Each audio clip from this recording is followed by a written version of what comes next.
brought you by Silver Pumps and Motors. Top quality और consistent performance के लिए सिर्फ सिल्वर पंप्स नाम याद रखना। రాష్ట్ర ప్రభుత్వాలు సొంతంగా పన్నుల వసూళ్లలో భారతదేశంలోనే నెంబర్ 1 88% టార్గెట్లో 88% రీచ్ అయి దేశంలోనే మొదటి రాష్ట్రంగా తెలంగాణ రాష్ట్రం ఉంటే 86%తో మహారాష్ట్ర ఉంది. నరేంద్ర మోడీ గారు ప్రాతినిధ్యం వహించే గుజరాత్ 6th ప్లేస్లో ఉన్నది. తెలంగాణ రాష్ట్రంలో పన్నులలో పారదర్శకత తీసుకొచ్చి 88% సక్సెస్ రేషియో మన స్టేట్ చూపించింది. ఇది మన పరిపాలన మీద పట్టు.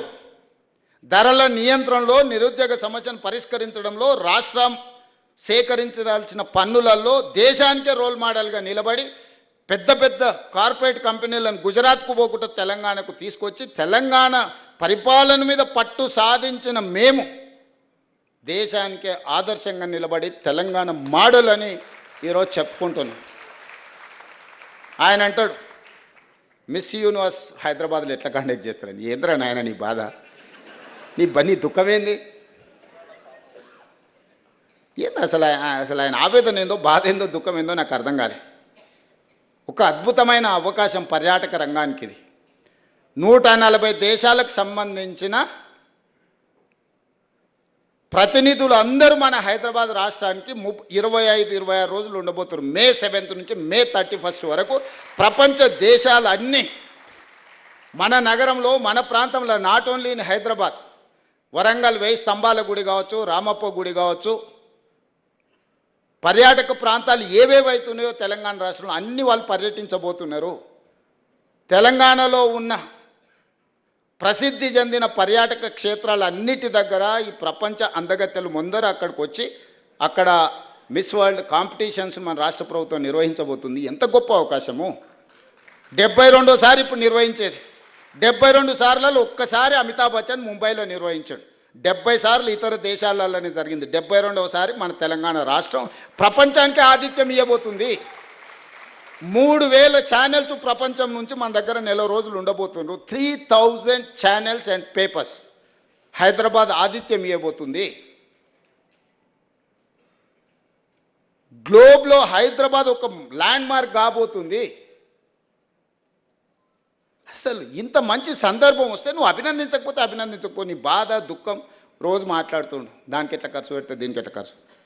మేము దుబారా చెయ్యము. మేము 5-10 కోట్లు 20 కోట్లు ఒకవేళ దీంట్లో ఖర్చు పెడితే ప్రపంచ దేశాల నుంచి వేలాది లక్షలాది మంది ఇక్కడికి వస్తే ఇక్కడ ఉండే hotel industry, food industry, other ఇండస్ట్రీస్లో 100 కోట్ల రూపాయల ఆదాయం తెలంగాణ రాష్ట్రానికి రాబోతుంది. మీరే ఒక గుడికి యాదగిరి గుట్టకు పోతారు, బస్సు ఉచితం ఇచ్చినా మీరు ఉండి లేచింది అనుకోండి, ఆడ ఏదైనా షాపులలో కొనుక్కున్నది అనుకోండి, మీ ట్రాన్స్పోర్ట్ కంటే కూడా 3 అంతలు ఎక్కువ పైసలు ఖర్చు పెడతలేరా? మనం జాతరకు పోతాం, మన పిల్లలు అదిగోని ఇదిగోని అని అంటే మనల్ని ఎవరన్నా ఫ్రీగా తీసుకపోయినా మనం ఆడ ఖర్చు పెట్టొస్తలేమా? Hotel industry, food industry, transportation, ఇన్ని వేల మంది వస్తే ఎన్ని ట్యాక్సీలు, నిరుద్యోగ యువకులకు ట్యాక్సీలు నడుపుకో, ఊబర్, ఓలా లాంటి వాటికి ఎంతమందికి పని కలుగుతుంది? ఎన్ని హోటల్స్ నెల రోజులు 100% బుకింగ్ ఉంటాయి. ఇంత ఆదాయం రాష్ట్రానికి రాబోతుంది. ప్రపంచ దేశాలని హైదరాబాదు నగరం వైపు చూడబోతున్నాయి.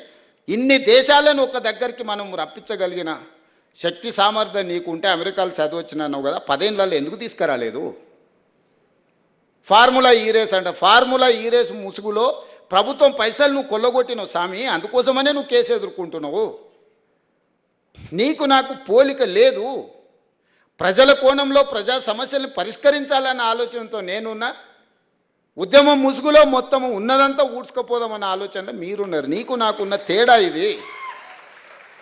ఏ రోజైనా మిమ్మల్ని ఆ కుటుంబ సభ్యులకి ఇట్లా కలిసి చెప్పడానికి మాట్లాడినారా? మీరు మీరు మీరు ప్రత్యక్ష సాక్షులే కదా, నేనేం కొత్తగా చెప్పాల్సిన పని లేదు కదా.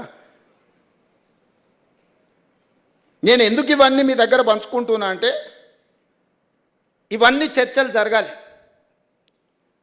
10 సంవత్సరాల వాళ్ళ పరిపాలన, మొదటి 6 నెలలు మనకు పార్లమెంట్ ఎన్నికల వరకు మనం పరిపాలన చేసింది. ఇలా తర్వాత 10 నెలలు మనం పరిపాలన చేసింది. 10 నెలల్లో నేను తీసుకున్న నిర్ణయాలను విశ్లేషించండి. విశ్లేషించి మార్కులు ఇవ్వండి. పట్టు వచ్చిందా, పట్టు రాలేదా? పట్టింపు లేకుండా వ్యవహరించిన మీ విధానానికి, పట్టుదలతో నా రాష్ట్రాన్ని పునర్నిర్మించాలన్న మా విధానానికి పట్టు ఉందా లేదా చూడండి. 8 లక్షల కోట్ల రూపాయలు నువ్వు అప్పులు చేస్తే సంవత్సరానికి మన ఈ 15 నెలల 1,53,000 కోట్ల రూపాయలు ఆయన చేసిన అప్పులకు తప్పులకు అసలు మిత్తి కట్టిన నేను.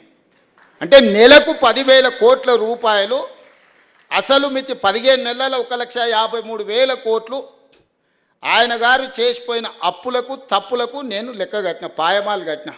ఊర్లలో అంటారు కదా, బందరితో లేరురా పాయమాలు కట్టి చూర్రా అని.